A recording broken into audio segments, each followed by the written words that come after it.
Hello everyone, দেখেন সকাল সকাল এই যে খুদের ভাত রান্না করছি। তাই সকাল সকাল খুদের ভাত খেয়ে স্কুলে চলে যাব। কালকে দাওয়াত খেয়েছি, রাত্রে রান্না করে নিই। সকাল ভোরবেলা উঠে ভাত রান্না করলাম। এই খুদের ভাতটা মানে সেই স্বাদ। আগে আমার মা চাচিরা অনেক রান্না করতো এই ভাতটা, তখন মানে তেল ছাড়া শুধু পানি দিয়ে বসাইতো, পেঁয়াজ দিত, রসুন আর কাঁচামরিচ কেটে দিয়ে দিত। অনেক সুস্বাদু লাগতো। আমরা সবাই বসে একসাথে খাইতাম।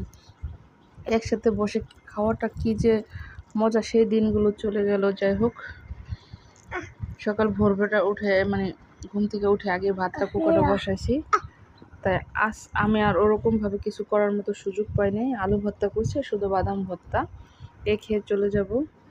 কিন্তু এটার সাথে আরও কিছু ভর্তা হলে মিক্স করলে ভালো লাগে, যদি মরিচ ভর্তা হতো। যাই হোক, সবাই ভালো থাকবেন, সাথে থাকেন। আল্লাহ হাফেজ।